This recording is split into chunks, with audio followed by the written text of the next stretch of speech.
Hi, it's Mr. Wyman, and I'm here to read another Wonder Women of History. This one is about Edith Cavell, and it says, selfless, gallant, fearless. She lived from 1865 to 1915.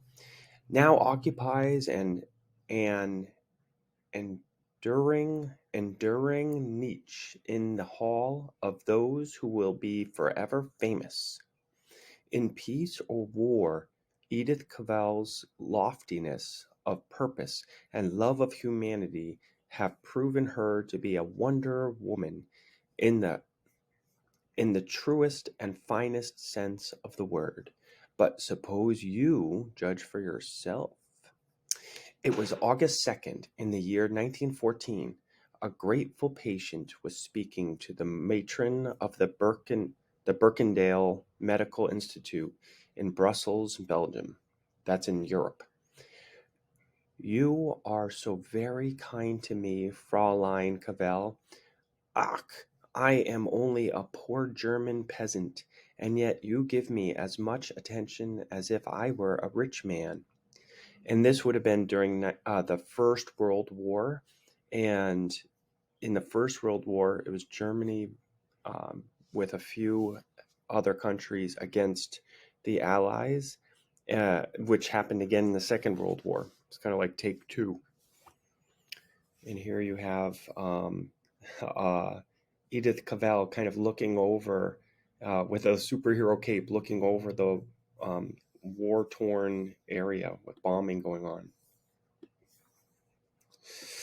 It has always been my creed, which means belief, that no matter what a man's race or position in life, he remains a human being. In other words, no matter where he's from, no matter what he or she looks like, um, I will treat them the same. I will work as hard to save his life as that of an ailing king. So whether you are rich or poor, Miss Cavell. Here's somebody is calling her. The Germans are invading Belgium. Even now, their troops are goose-stepping through the streets. I think that might mean marching. See the troops marching? The civilized countries of Europe rose to the defense of tiny Belgium, and the result was the First World War. Army hurled against army, and the youth of the world were drenching the battlefields of Europe with their life's blood. In other words, it was just horrific. As the weary weeks went by, Edith Cavell looked for an answer. Peace, not war, love, not hate, right, not wrong. These things I've lived for. Now men perish for them. Belgians, Frenchmen, Englishmen. Is my living faith so strong that I too would face death for it? Is it? A step. Who goes there? So it looks like she's kind of thinking to herself, maybe speaking out loud to herself. I am a Belgian soldier. I am a French soldier. I am an English soldier. So look, it looks like she might be right outside a hospital. And these are three different nationalities, different soldiers who would be on the Allied team fighting against Germany. We escaped from the Boche, I'm not sure how you pronounce that, and are trying to get back into the fight. Will you help us? But remember, it's death if you are caught. Of course I shall help you, friends. So now her faith is being put to the test, right? Thank heavens, how easy they make the answer for me. How could I not help them? Look, this guy has an eye patch on, so it looks like he's already seen some battle. And this guy has like an arm band, like he's been hurt, but they want to get back to the fighting. The hours dragged by, and then as night cast its concealing mantle, concealing means to hide or take in, to conceal. Your bandage is done. Now I'll give you maps and money so that you can make your way to the North Sea, England. Nurse Cavell had found her answer. Before long, she'd organized a route of underground stations which led escaping Allied soldiers to safety. The boat will be here at 2 a.m., 10 minutes more. Au revoir, au revoir, ma belle France. I do not speak French. Don't worry, Frenchie. Thanks to Nurse Cavell, we'll reach England and then be sent out to keep fighting for freedom. God, looks like Nurse Cavell has done it again. What? Yes, by Jove. And the Blessed Woman is so impartial that we keep getting Allied soldiers of all nations. That'll show the Huns we stick together. Allied means like um, to be next to one another and work together. So this really shows the definition of allied, right? In her hospital in Brussels, Edith Cavell worked untiringly. I wish I knew where she got her energy, says this guy. How about her humanity? She's British, and there she is treating a wounded Hun. So she treated people from all different nations. Thank you again, Fraulein. I want no thanks. Nursing is my job, and helping people is my mission. That very night, a sinister shape glided after Nurse Cavell, and aha! She gave that verfluchet British soldier money and maps and directed him how to escape us Germans.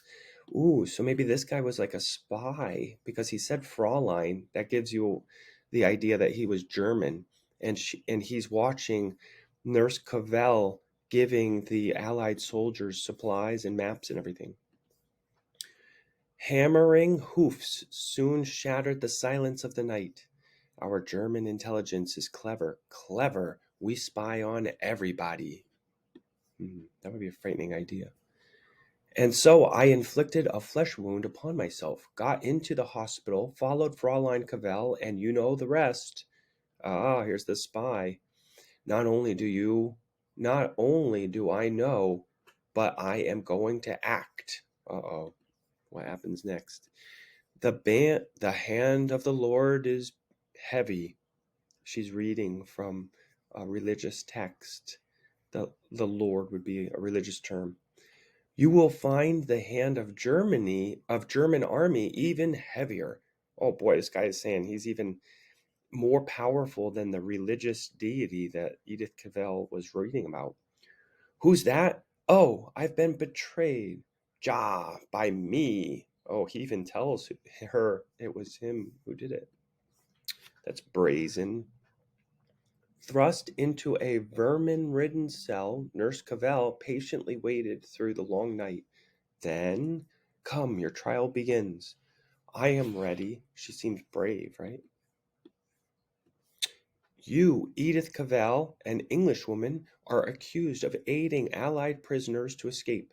You must have helped at least 20. That probably means right. Or what do you have to say for yourself? I am proud of being an Englishwoman, and even prouder that the number of Allied soldiers I helped to escape numbered about 200. Oh, wow. So she's like, you were wrong. I helped even more than you thought I did. What? You have dared to be so successful against the fatherland? Meaning Germany.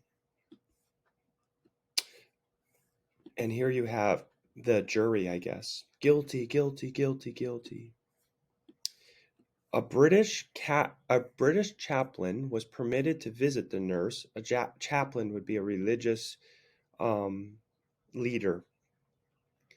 Edith Cavell, before she faced the firing squad. Have you any last words, my child? Yes, I have. I want everyone to know that patriotism is not enough. Not glory, but love and justice. We love and serve our country in order that it may serve God and man.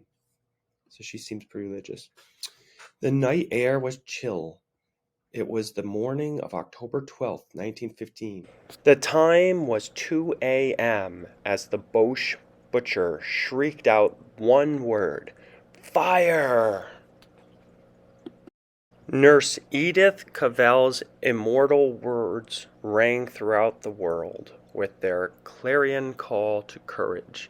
In London, a statue was erected to her memory opposite the National Portrait Gallery. Her last words were, "Patriotism is not enough." She was right. Patriotism without humanity led Germany into Nazi barbarism. And today, amid the bomb-torn streets of London, the statue of that Wonder Woman, Edith Cavell, still challenges us with her question, am I, too, brave enough to fight for my faith?